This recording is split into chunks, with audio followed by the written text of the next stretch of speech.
न्यूनतम मजदूरी में बढ़ोतरी को लेकर नोएडा के हजारों मजदूर सड़कों पर उतर आए।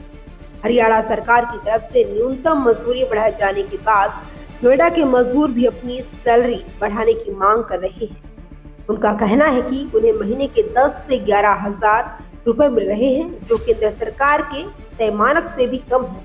ऐसे में आइए जानते हैं कि ये क्या है पूरा मामला और क्या मजदूरों को किस वजह से सड़कों पर उतरना पड़ा। साथ ही न्यूनतम मजदूरी के नियम भी जानेंगे। एक कंपनी में काम कर रहे मजदूर ने कहा, देहात में 500 से लेकर 600 रुपए मिल रहे हैं, लेकिन यहाँ नोएडा में 300 रुपए दिन का मिल रहा है। कम से कम 600 रुपए रोज मिलना चाहिए। मजदूरों ने कहा कि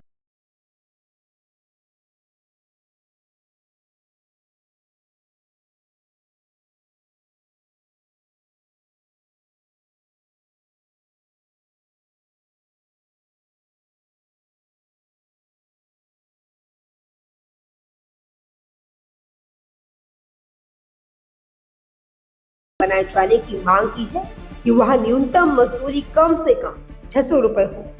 तमाम कंपनियों की तरफ से मजदूरी बढ़ाने के लिखित आश्वासन की मांग है। नोएडा में मजदूरों के बीच उनकी रोजाना ही मजदूरी बढ़ाने की चिंगारी अंदर ही अंदर काफी वक्त से सुलग रही थी, लेकिन हरियाणा सरकार के फैसले से उस चिंगारी को हवा देकर आग बना दिया। दरअसल हरियाणा सरकार ने न्यूनतम मजदूरी में करीब 35% का इजाफा किया है और तमाम कंपनियों और फैक्ट्रियों को निर्देश जारी हुआ है कि इसे प्राथमिकता पर लागू करें। सरकार ने बताया कि 1 अप्रैल 2026 से ये वेतन वृद्धि लागू होगी। यही वजह है कि नोएडा में प्रदर्शन करने वाले मजदूर गुरुग्राम और हरियाणा का उदाहरण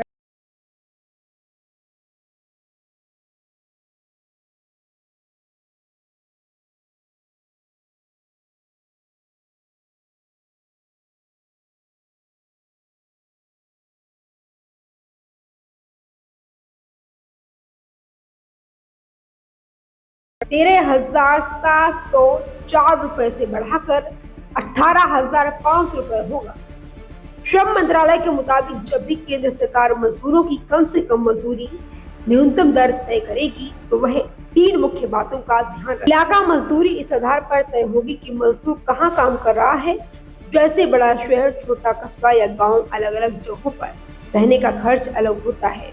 अनुभव काम करने वाले को उस काम में कितना अनुभव है, इस बात का भी ध्यान रखा जाएगा। हुनर या कौशल काम की कैटेगरी के हिसाब से मजदूरी अलग होगी। इसके लिए भी अलग अलग 4 कैटेगरी बनाई गई हैं, जिनमें अकुशल, जिन्हें किसी विशेष हुनर की